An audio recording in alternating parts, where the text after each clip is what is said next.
Ang pangalan ko ay Jose Miguel, o para sa mga kaibigan, at hanggang 6 na buwan na ang nakalipas.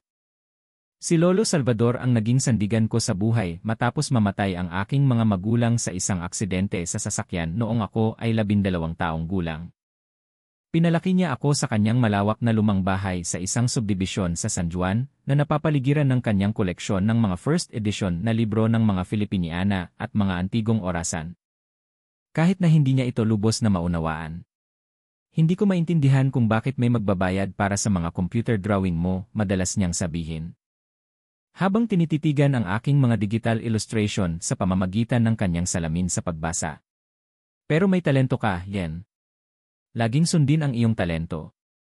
Si Tito Roberto ang kabaligtaran ni Lolo sa lahat ng paraan, oportunista, kaakit-akit sa mga tagalabas, ngunit malupit at mapanlinlang sa likod ng mga nakasarang pinto. 15 taon na mas bata sa aking ama, ikinagalit ni Roberto na pinag-aral ako ni Lolo sa kolehiyo, habang tumatanggi siyang pondohan ang kanyang walang katapusang mga get-rich-quick scheme. Matalas pa rin ang isip ngunit bumibigay na ang katawan. Inayos ko ang burol, tinanggap ang mga kamag-anak, at sinubukang iproseso ang aking pagdadalamhati. Dumating si Tito Roberto makalipas ang 2 araw, hindi nakaabot sa libing ngunit sakto para sa pagbasa ng huling habilin. Pasensya na sa matanda, sabi niya na hindi naman tunog nagsisisi. Habang papasok sa bahay ni Lolo. Ang bahay ko na ngayon o yon ang akala ko. Sa wakas bumigay na rin ang puso, ano? Buti na lang at nagkaroon siya ng magandang buhay. Pinigilan ko ang aking ngipin at hindi umimik, natutunan ko na matagal na ang pakikipagtalo kay Roberto ay nagpapakain lamang sa kanyang galit. Sa halip, itinuon ko ang aking pansin sa paparating na appointment sa abogado ni Lolo. Ang opisina ng Key Aguilar. Kinakabahang nakaupo ako sa reception area, suot ang aking pinakamahusay at nag-iisang suit, habang si Roberto ay paikot-ikot na naglalakad, tinitingnan ang kanyang Rolex bawat 30 segundo. Emer Cruz at M. Reyes, sabi ng receptionist. Hinihintay na po kayo ni Attorney Aguilar. Dinala kami sa isang conference room kung saan isang lalaki ang tumayo mula sa likod ng isang makintab na mahogany table. Ako si Benjamin Aguilar, sabi niya, inilahad ang kanyang kamay. Ang unang impresyon ko kay Ben ay tila napakabata niya para maging abogado ni Lolo sa loob ng 15 taon. Marahil ay nasa kalagitnaan siya ng kanyang 30s. Na may maitim na buhok na nagsisimula ng mamuti sa may sentido, matatalinong asul na mga mata sa likod ng tortoise shell na salamin. Tapusin na natin to, sabat ni Roberto, pabagsak na umupo. May flight ako pabalik ng Cebu mamayang gabi. Lumamig ang ekspresyon ni Ben nang lumingon sa aking tiyuhin. Siyempre. Naiintindihan kong abala kayo. Ang bahagyang diin sa salitang abala ay nagpahiwatig kung ano ang iniisip niya sa hindi pagdalo ni Roberto sa burol ng sarili nitong kapatid. Binuksan niya ang isang folder at isinuot ang kanyang salamin sa pagbasa. Agad na naging seryosong abogadong inaasahan ko. Lalagumin ko ang mga pangunahing punto ng huling habilin ni Hukom Reyes. Simula ni Ben, ang ari-arian ay binubuo ng bahay ng pamilya na nagkakahalaga ng humigit kumulang 50 milyong piso, mga investment account na may kabuwang halos 150 milyong piso. Ang kanyang koleksyon ng mga pambihirang libro na tinatayang nasa 15 milyong piso at iba't ibang personal na gamit. Sumandal si Roberto, isang mapanilang ngiti ang lumitaw sa kanyang mukha. Napatulala ako sa mga numero. Alam kong komportable si Lolo, ngunit wala akong ideya na umabot sa mahigit 200 milyon ang kanyang yaman. Sa kanyang apo, si Jose Miguel Cruz, pagpapatuloy ni Ben. Habang sumusulyap sa akin, iniwan niya ang kanyang koleksyon ng mga libro, ang kanyang mga personal na gamit, at ang halagang 2 milyong piso na dapat bayaran kaagad. Nanlumo ang puso ko. Wala akong pakialam sa pera, ngunit ang bahay akala ko ay mananatili ako doon, napapaligiran ng mga alaala ni Lolo. Lalong lumapad ang ngiti ni Roberto. Ang natitirang bahagi ng ari-arian. Kokontestahin ko to.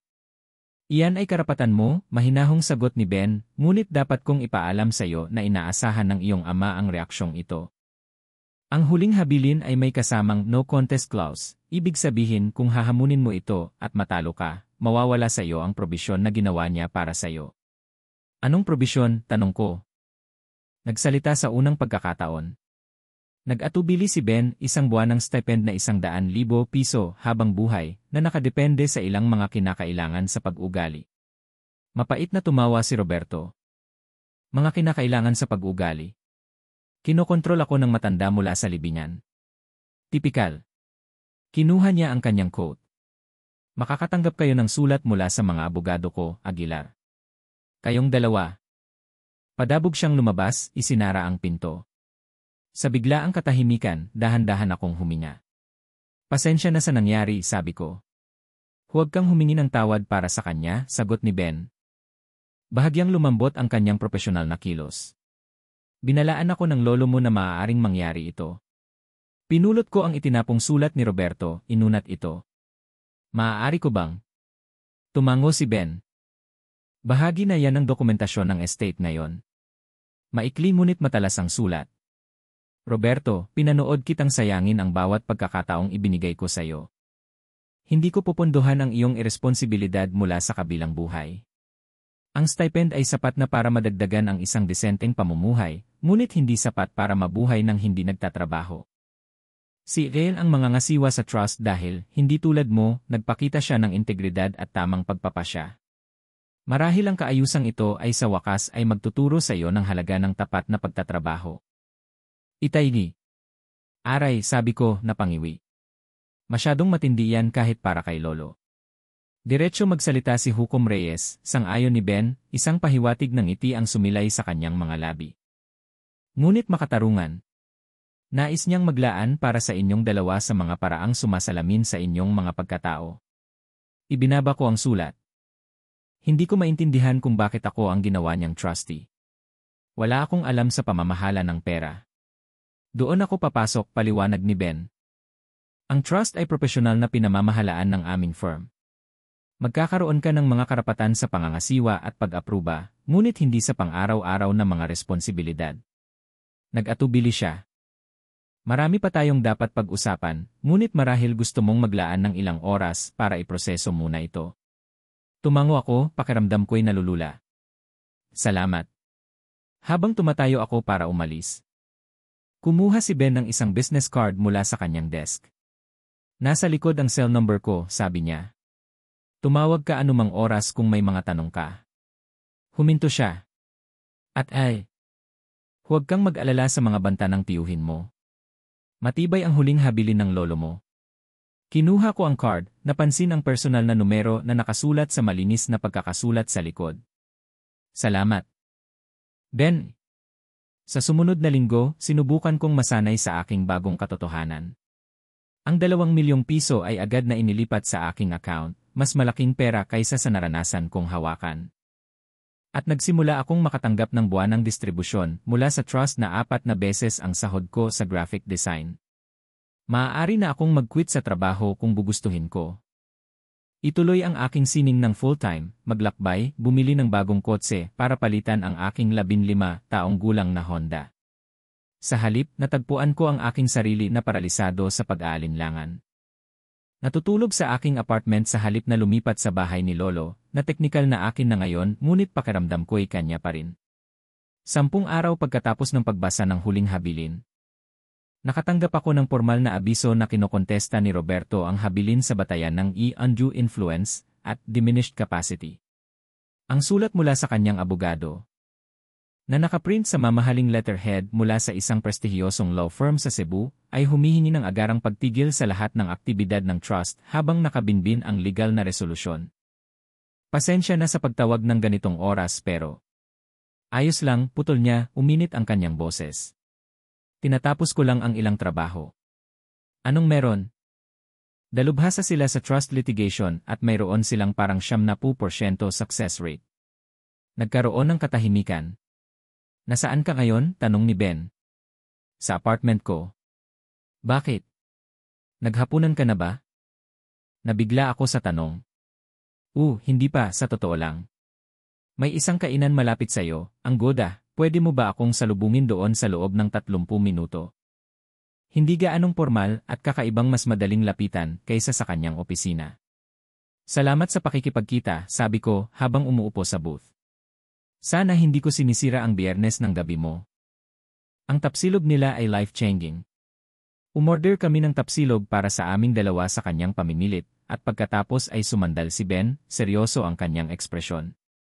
Una, tigilan mo ang pag-aalala tungkol sa Skylar and White.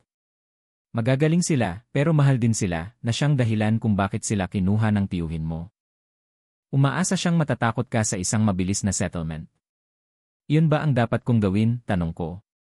Mag-settle. Wala naman akong pakialam sa pera. Pero ang ideya na si Roberto ay gagantimpalaan dahil sa pagiging terrible niya ay parang mali. Pinag-aralan ako ni Ben saglit.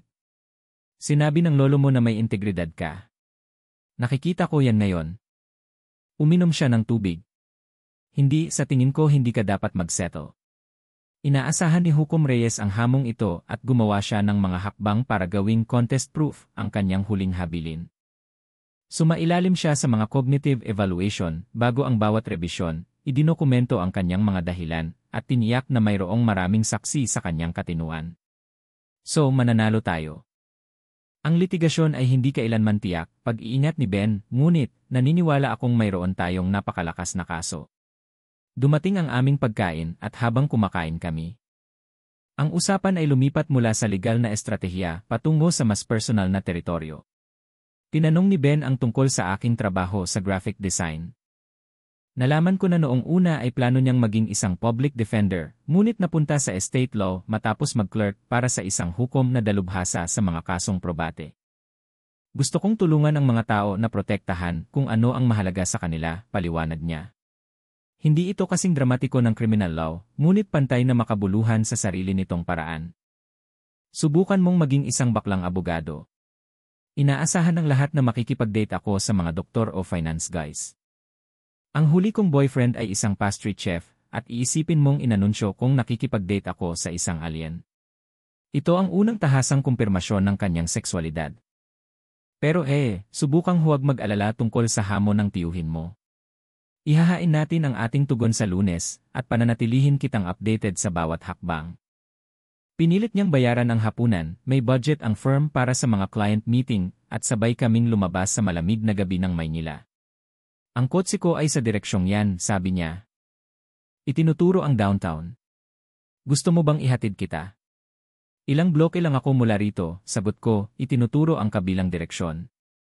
Pero salamat. Tumango siya, biglang tila hindi sigurado. CJ. Good night. Tawag ka kung may mga tanong ka pa. Gagawin ko. At Ben, salamat sa pag-iwan ng lahat ng ginagawa mo sa isang Biyernes ng gabi. Malaking tulong talaga. Umiti siya. At may kung ano sa kanyang ekspresyon na nagpatibok ng mabilis sa aking puso. Anumang oras, yan. Seryoso ako. Sa mga sumunod na linggo, lalong uminit ang labanang legal. Humiling ang mga abogado ni Roberto ng mga deposisyon mula sa lahat ng nakasalamuha ni Lolo sa kanyang mga huling taon, kabilang ang kanyang mga doktor, kasambahay, at ako. 6 na nakakapagod na oras akong tinanong tungkol sa aking relasyon kay Lolo, na may mga pahiwatig na minanipula ko siya laban kay Roberto. Sa lahat ng ito, si Ben ang naging matatag na presensya. Tumututol sa mga pinakagarapal na tanong, inihahanda akong mabuti bago ang bawat pagharap at nakikipag-usap sa akin pagkatapos. Ang aming profesional na relasyon ay unti-unting nagkaroon ng personal na dimensyon, mga text na kumakamusta pagkatapos ng mahihirap na araw sa korte. Paminsan-minsang hapunan para pag-usapan ang estratehiya ng kaso na hindi maiiwasang mapunta sa mga librong binabasa namin o mga eksibisyon na gusto kong makita. Natagpuan ko ang aking sarili na inaabangan ang mga interaksyong ito ng higit sa nararapat. Napapansin ang mga detalye tulad ng paraan ng pagkunot ng mga mata ni Ben kapag tumatawa siya o kung paano niya walang kamalay-malay na hinahaplos ang gilid ng kanyang tasa ng kape kapag malalim ang iniisip. Ilang beses ko siyang nahuli na nakatingin sa akin na may ekspresyong hindi ko maintindihan bago siya mabilis na bumalik sa pagtalakay sa mga usaping legal. 3 buwan sa litigasyon. Paano kung si Lolo ay minanipula nga? Tinawagan ko si Ben nang hindi iniisip ang hating gabi. Paano kung mali tayo, bulalas ko nang sumagot siya. Yel! Anong nangyayari? Ang kanyang boses ay puno ng antok. Pasensya na, hindi ko namalayan kung anong oras na, sabi ko, tiningnan ang orasan na nagsasabing 11 oras 45 minuto uwen. Hindi dapat ako tumawag. Ayos lang. Gising na ako ngayon, tiniyak niya. Sabihin mo sa akin kung anong problema. Ipinaliwanag ko ang aking mga pagdududa. Ang guilt na nararamdaman ko tungkol sa posibleng pagkuha ng isang bagay na dapat ay hinati kay Roberto, sa kabila ng aming magulong relasyon. Tahimik si Ben saglit. Mayroon akong dapat ipakita sa'yo, sa wakas ay sabi niya. Bahagi ito ng case file, ngunit hinihintay ko ang tamang oras. Libre ka ba bukas ng umaga? Maaari kong dalhin dyan bandang 10:00. Pupunta ka dito sa isang Sabado. Mahalaga ito, simpleng sabi niya. Kinabukasan ng umaga, kinakabahang inayos ko ang malinis ng bahay, biglang nahiya na makita ni Ben kung saan ako nakatira. Hindi ko pala kailangang mag-alala. Nang dumating siya ng eksaktong 10:00, kaswal na nakasuot ng maong at isang navy sweater na nagpalitaw sa asul ng kanyang mga mata. Kung saan nagtitimpla ako ng kape. Habang nakaupo kami sa breakfast nook kasama ang aming mga tasa, kinuha ni Ben ang isang mula sa kanyang messenger bag. Ito ang video testimony ng lolo mo. Masyado ka ng maraming nawala. Inilagay niya ang kanyang laptop sa mesa sa kusina at sabay kaming nanood habang lumitaw si lolo sa screen, mas payat kaysa sa natatandaan ko. Ngunit malinaw ang mata at matatas magsalita. Sa loob ng 45 minuto, idinetalye niya ang kanyang mga plano sa ari-arian. Ipinapaliwanag ng eksakto kung bakit niya binuo ang mana sa ganoong paraan. Ang aking anak na si Roberto ay paulit-ulit na nagpakita na hindi siya mapagkakatiwalaan ng malalaking halaga. Pahayag ni Lolo, ang kanyang pagiging hukom ay kitang-kita kahit mula sa kanyang kama sa ospital. Sinayang niya ang bawat pagkakataon, umutang ng pera nang hindi nagbabayad. At walang ipinakitang paggalang sa sinuman kundi sa kanyang sarili. Ikinuwento niya ang pagkagumo ni Roberto sa sugal, mga nabigong negosyo. At isang partikular na masakit na insidente kung saan ninakaw at ipinagbili ni Roberto ang ilan sa mga alahas ng aking lola habang bumibisita para sa Pasko. Maraming taon na ang nakalipas. Tungkol naman sa aking apo, si El, pagpapatuloy ni Lolo, lumambot ang kanyang boses, nagpakita siya ng pagiging responsable, maawain at masipag. Binuo ko ang kanyang mana upang magbigay ng seguridad nang hindi hinihikayat ang katamaran. Papayagan siya ng trust na ituloy ang kanyang mga talento sa sining ng walang pinansyal na alalahanin.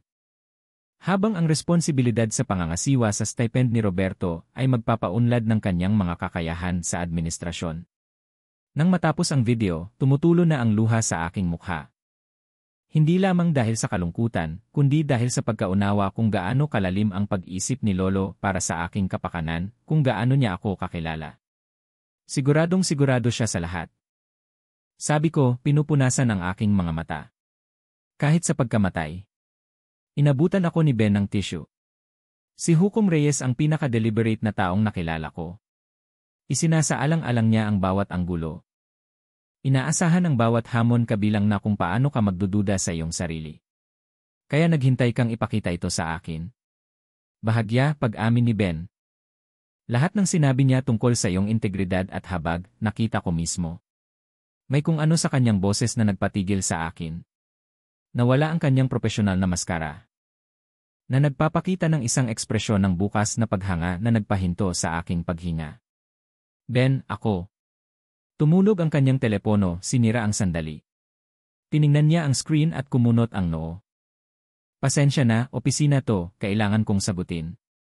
Habang lumabas siya sa pasilyo para sagutin ang tawag, inayos ko ang aking sarili, hindi sigurado kung inakala ko lang ang tensyon sa pagitan namin. Nang bumalik siya, ang kanyang ekspresyon ay maingat na muli. Pasensya na kailangan kong umalis agad, pero may emergency sa isa pang kliyente, paliwanag niya. Okay ka lang ba? Tumango ako. Dismayado ngunit nauunawaan. Mas mabuti na ngayon. Ang makita si Lolo ng ganoon, marinig siyang magpaliwanag ng lahat nakakatulong. Sa pintuan, huminto si Ben. Dapat mong malaman na kung aabot tayo sa paglilitis, ang video na ito ay magiging public record. Makikita ito ng tiyuhin mo. Okay lang sa akin yon, desidido kong sabi. Nagsasabi ng totoo si Lolo. Kailangang marinig ito ni Roberto kahit masakit. Pinag-aralan ako ni Ben saglit. Malaki ang pagkakahawig niyo ng lolo mo, alam mo ba yon? Parehong tahimik na lakas. Pagkatapos, na may mabilis na ngiti, umalis na siya. Ang kaso ay umusad patungo sa paglilitis na may mga mosyon at kontramosyon na pumupuno sa mga araw. Ang mga abogado ni Roberto, na napagtantong mahina ang kanilang ebidensya, ay nagbago ng taktika upang sabihin na habang si Lolo ay maaaring may katinuan sa pag-isip, ako ay nagsagawa ng undue influence. Inihihiwalay siya kay Roberto at sinisira ang kanilang relasyon. Ang estratehiyang ito ay nangangailangan ng malawak na pagsusuri sa aking mga interaksyon kay Lolo sa kanyang mga huling taon. Dumaan ako sa isa pang round ng mga deposisyon, sa pagkakataong ito ay nakatuon sa mga pag-uusap namin ni Lolo tungkol kay Roberto, mga biyahe na ginawa namin ng magkasama. Kahit na mga email at text message na ipinadala ko. Sa lahat ng ito, si Ben ang aking tagapagtanggol at sandigan. Ang aming propesyonal na relasyon ay nagkaroon ng isang ritmo. Ngunit nanatili akong lubos na mulat sa agos ng atraksyon sa ilalim ng aming mga interaksyon, isang matagal na sulyap, isang hawak na tumatagal ng isang kumpas. Iurong nila ang hamon kung papayag akong ibenta ang bahay at hatiin ang kita, kasama ang 20% ng mga investment account. Pinag-usapan namin ni Ben ang alok sa isang tahimik na Spanish restaurant malapit sa kanyang opisina. Sa pinansyal na aspeto, maaaring makatuwirang isaalang-alang ito, sabi niya. Iniikot ang pasta sa kanyang tinidor. Magastos ang litigasyon at hindi mahuhulaan ang mga paglilitis. Hindi ko ibebenta ang bahay ni Lolo, matatag kong sagot. At hindi ko bibigyan si Roberto ng kahit isang kusing na higit sa nilayon ni Lolo. Hindi na ito tungkol sa pera. Ibinaba ni Ben ang kanyang tinidor at pinag-aralan ako. Maaari ko bang itanong kung bakit? Karamihan sa mga kliyente ay isa sa alang-alang man lang ang isang settlement na maaaring magwakas sa stress na ito. Uminom ako ng alak. Isang pakiramdam na may mga bagay na maaasahan. Ang bahay na ito higit pa ito sa ari-arian para sa akin. Tiningnan ko ng diretsyo ang mga mata ni Ben. Minsan ang tamang desisyon ay hindi ang pinakamadali o pinakapraktikal. Naintindihan iyon ng lolo mo. Ganoon din ako. Habang naglalakad kami papunta sa aming mga sasakyan pagkatapos. Sapat kang matalino para sa corporate work, sapat na madamdamin para sa public defense. Bakit ito? Tila nagulat siya sa tanong. Sinabi ko na sayo. Gusto kong tulungan ang mga tao na protektahan kung ano ang mahalaga sa kanila. May higit pa riyan, git ko, nararamdaman ang isang mas malalim na kwento. Tahimik si Ben saglit. Binago ang kanilang mga huling habilin para alisin ako. Pinag-aral ko ang aking sarili sa kolehiyo at law school sa pamamagitan ng mga scholarship at pautang. Pinagpaganya ang ulan sa kanyang manggas. Nakita ko mismo kung paano maaaring gamitin bilang sandata ang mana, kung paano maaaring gamitin ang pera ng pamilya para kontrolin at parusahan. Nais kong tulungan ang mga tao na gamitin ito ng mas matalino, mas mabait. Nang hindi nag-iisip, inabot ko ang kanyang kamay, pinisil ito sandali. Salamat sa pagsasabi sa akin. Tumingin siya sa aming mga kamay, pagkatapos ay bumalik sa aking mukha. Isang bagay na hindi nasabi ang dumaan sa pagitan namin. Kailangan na nating umalis, malumanay niyang sabi. Malaking araw bukas dahil sa desisyon ng hukom sa ebidensya. Tama, sang-ayon ko, nag-aatubiling binitawan ang kanyang kamay. See you in court. Isang linggo bago nakatakdang magsimula ang paglilitis, dumanas ng malaking dagok ang kaso ni Roberto. Ang kanyang pangunahing saksi. Ang dating kasambahay ni Lolo na nagsabing pinigilan ko siyang ipasa ang mga tawag ni Roberto, ay umamin sa ilalim ng panunumpa na binayaran siya ni Roberto ng 500,000 piso para tumestigo. Nagalit ang hukom, nagbanta ng mga parusa laban sa mga abogado ni Roberto. Nang hapong iyon, lumapit sila na may bagong alok na settlement. Iurong nila ang lahat ng habol kapalit ng pagbabayad sa kanilang sariling mga legal fee, na sa ngayon ay malaki na.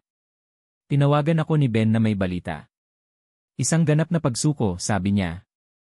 Ang kanyang boses ay nagtatagumpay. Alam nilang hindi sila mananalo. Nang gabing iyon, nagkita kami sa isang bar malapit sa courthouse para magdiwang. Isang pambihirang pangalawang inumin sa kanyang kamay. Isang tagay, mungkahi niya, itinaas ang kanyang baso, para kay Hukom Salvador Reyes, na kilala ang kanyang pamilya at nagplano ng naayon.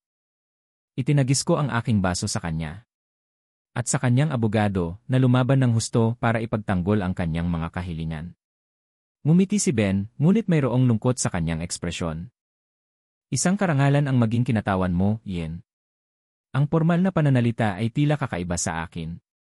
Parang nagpapaalam ka na. Maingat niyang ibinaba ang kanyang baso. Ang ideya na wala ng regular na dahilan para makita si Ben ay lumikha ng isang buwang na pakiramdam sa aking dibdib. Well, kakailanganin ko pa rin ng abogado para sa trust administration, di ba? Ang firm ang patuloy na hahawak niyan pag-amin niya. Ngunit karaniwang ililipat ito sa aming trust department. Ibang mga abogado. Tinitigan ko siya. Sinusubukang alamin kung nararamdaman niya rin ang parehong pag-aatubili na tapusin ang aming samahan. At kung partikular kong hihilingin na manatili ka. Tinitigan ako ni Ben. Maaaring posible yon, ngunit ni. Nag-atubili siya, maaaring magkaroon ng mga komplikasyon. Anong uri ng mga komplikasyon? Huminga siya ng malalim. Ang propesyonal na etika ay nangangailangan sa mga abogado na mapanatili ang angkop na mga hangganan sa mga kliyente. Kung ang isang abogado ay magkaroon ng personal na damdamin na maaaring makaapekto sa kanyang objectivity, dapat siyang karaniwang umalis sa representasyon. Bumilis ang tibok ng puso ko. Na nahirapan akong mapanatili ang angkop na propesyonal na distansya sa iyong kaso. At sa etikal na paraan, dapat kong aminin yon. Ang bar sa paligid namin ay tila naglaho habang pinoproseso ko ang kanyang mga salita. Kaya pagkatapos ng kaso, tiniyak niya, ang kanyang mga mata ay nakatitig sa akin. Hindi na ako magiging abogado mo. Isang tao na lang na gustong-gustong mag-aya sa iyong maghapunan sa isang konteksto na walang kinalaman sa legal na estratehiya. Isang dahan-dahan na ngiti ang kumalat sa aking mukha. Gusto ko yan. Sobra. Kinabukasan, naghain ang mga abogado ni Roberto ng formal na papeles na nag-uurong ng kanilang hamon. Opisyal na inilipat ni Ben ang pangangasiwa ng aking trust sa isang kasamahan, pinalaya siya mula sa anumang conflict of interest. Ang aming unang hindi profesional na date ay sa Ayala Museum. Naglalakad sa mga gallery at natuklasan ang parehong pagmamahal sa mga impressionist landscape at modernong photography. Nang walang kaso sa pagitan namin, mas malayang dumaloy ang pag-uusap. Bihira kong payagan ang sarili kong magnasa ng mga bagay para lang sa akin. At ngayon, tanong ni Ben, nakatayo ng sapat na malapit para magdikit ang aming mga balikat. Ngayon, natututo na akong magnasa ng mga bagay, sagot ko, tinititigan ang kanyang mga mata. Mga tao isang hinaharap na pinili ko, hindi minana. Sa labas ng museo, dahan-dahang naanod ang mga patak ng ulan sa paligid namin. Nang walang mga propesyonal na hadlang na naghigpit sa amin sa loob ng maraming buwan. Sa wakas ay ginawa ko ang matagal ko nang gustong gawin mula noong unang pagpupulong sa kanyang opisina. Sumandal ako at hinalikan siya. Nalasahan ang kape at posibilidad habang pumulupot ang kanyang mga braso sa akin. Matagal ko nang gustong gawin yan simula nang pumasok ka sa opisina ko at nakipagtalo sa tiyuhin mo. Pag-amin ni Ben nang maghiwalay kami, ang kanyang noo ay nakasandal sa akin. Ganoon katagal, natawa ako. Ang gulo ko noon. May paninindigan ka pagtatama niya. At hindi makatarungang kaakit-akit habang may paninindigan. Sa mga sumunod na buwan, lumalim ang aming relasyon sa kalayaan ng pagkakaroon ng walang propesyonal na mga salungatan. Tinulungan ako ni Ben na gawing isang espasyo ang bahay ni Lolo, ang bahay ko na ngayon, tunay na nagpaparangal sa kasaysayan nito habang sumasalamin sa aking sariling estetika. Hinikayat ko siyang isaalang-alang ang pagtuturo ng batas ng part-time. Ibinabahagi ang pagnanasa para sa hustisya na nasaksihan ko sa buong kaso namin. 6 na buwan pagkatapos ng kaso. Inabot ni Ben ang aking kamay sa ibabaw ng mesa, ang kanyang hinlalaki ay gumuguhit ng mga bilog sa aking palad. Ang iyong kakayahan para sa habag ay kahanga-hanga. Sabi ng lalaking ginugugol ang kanyang karera sa pagtulong sa mga pamilya na harapin ang kanilang pinakamahihirap na transisyon, Dentiko. Ngumiti siya. Siguro mabuti tayo para sa isa't isa sa ganoong paraan. Nang gabing iyon, nakahiga sa kama sa dating bahay ng aking lolo, ngunit ngayon ay hindi maikakailang amin na. Pinag-isipan ko ang kakaibang landas na nagdala sa akin dito. Ang kalungkutan ay nagbukas ng pinto sa mana, na nag-udyok ng salungatan, na nagpakilala sa akin sa lalaking natutulog ngayon sa tabi ko. Walang nangyari tulad ng inaasahan ko, ngunit lahat ng ito ay nagdala sa akin kung saan ko kailangan mapunta. Iniwan sa akin ng aking lolo ang higit pa sa pera at ari-arian. Iniwan niya sa akin ang pagkakataong manindigan para sa aking sarili, ipaglaban kung ano ang tama, at sa paggawa nito, matuklasan ang aking sariling lakas. At kay Ben, natagpuan ko ang isang taong nakakita sa lakas na yon at pinahalagahan ito, na hinamon akong lumago pa habang tinatanggap ako kung sino ako. Naglagay ako ng isang marahang halik sa balikat ni Ben. At siya'y gumalaw, yumakap sa akin nang hindi pa lubusang gising. Ayos lang ba ang lahat? Bulong niya, inaantok. Lahat ay perpekto, bulong ko pabalik. Binibilang ko lang ang aking mana.